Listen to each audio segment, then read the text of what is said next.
Terêncio, uma nova forma de energia portátil? Pra quê? A gente não tem as pilhas para isso. É inegável a praticidade gerada com o surgimento das pilhas e baterias. Para se ter uma noção, elas são utilizadas em brinquedos, notebooks, computadores, rádio-relógios, relógios, calculadoras, aparelhos de instrumentação e controle, aparelhos de navegação, até em aparelhos auditivos. Mas é de interesse o desenvolvimento de tecnologias novas. Qual é o problema com elas? Não se pode esquecer que algumas delas possuem em sua constituição geralmente chumbo, cádmio e mercúrio, metais tóxicos para a natureza. Para se ter um controle, o Conselho Nacional do Meio Ambiente desenvolveu a Resolução 257, em 1999. A partir de 1º de julho, fica válida a 401. E o que mudou de uma para outra? Ambas estipulam a composição máxima para esses metais tóxicos e a forma de descarte das pilhas e baterias. Com relação ao primeiro item, materiais, pode-se ver que de uma para outra a composição máxima permitida diminuiu.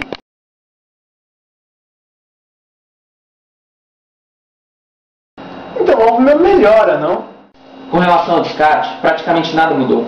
Faça um teste. Pegue uma embalagem de pilhas e olhe no verso o destino que deve ser dado a elas. Salvo alguns casos, pilhas mais poluentes que devem ser remetidas diretamente ao fabricante, a maioria pode ser jogada em lixo doméstico. Mas cumprir a legislação não é o suficiente? Desde 2000, todas as pilhas produzidas pelos grandes fabricantes apresentam a quantidade mínima de poluentes. Mas a nossa realidade não é nada animadora. Por 3 motivos. Em primeiro, a instrução de se jogar no lixo só é válida se houver um bom manejo dos aterros sanitários, o que corresponde a 10% do total brasileiro, segundo dados do IBAMA. Em segundo, 33% do mercado corresponde a pilhas e baterias falsificadas, que não necessariamente respeitam as condições do CONAMA. Por último, devemos pensar no conceito de poluição contínua. Apesar dos níveis de poluentes serem mínimos, são descartados bilhões de pilhas por ano. E o que pode ser feito? Poderíamos pensar em reciclá-las, mas até 2008, no Brasil, só existia uma empresa responsável por esse serviço, a Suzaki Materiais Químicos. Mas acho que a gente está no caminho errado. Devemos pensar primeiro nos 3 R's: reduzir, reutilizar e reciclar. Se a gente fizer algum dos 2 antes, melhor. No caso, reduzir, surge uma nova tecnologia, a da energia sem fio. Ah, eu vi isso esses dias na TV.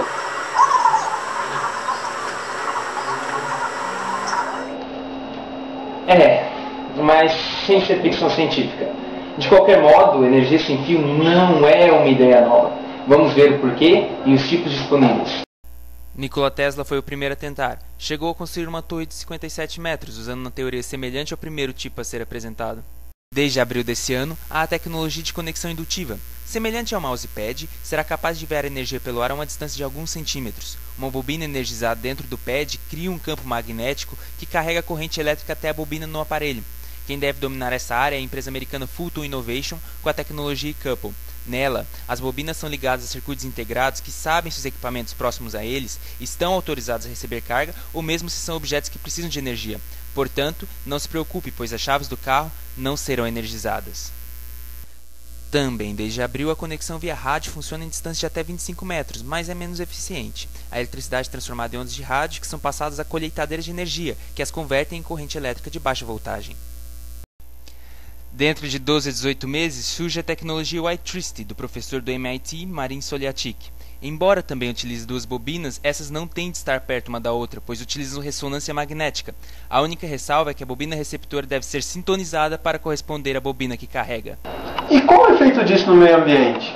Segundo a Agência de Proteção Ambiental dos Estados Unidos, de um mercado anual de 15 bilhões, os Estados Unidos consomem 3 bilhões de pilhas, sendo 2,8 bilhões descartados imediatamente após o uso. Sistemas sem fios são projetados para baterias recarregáveis que podem ser utilizados centenas de vezes antes de ir para o lixo. Além disso, o sistema de condução indutiva apresenta uma eficiência de 80% a 90%. Ou seja, sistemas sem fios não são só mais elegantes, são menos comilões também.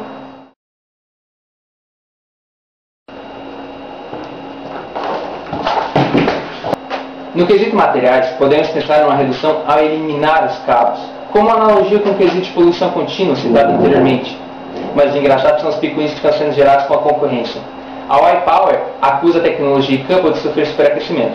A PowerCast critica os dirigentes da Fulton por ficarem espalhando que a tecnologia de radiofrequência pode atrapalhar marca-passos ou cadeiras de rodas motorizadas. Mas e o ser humano? Será que ele não é afetado?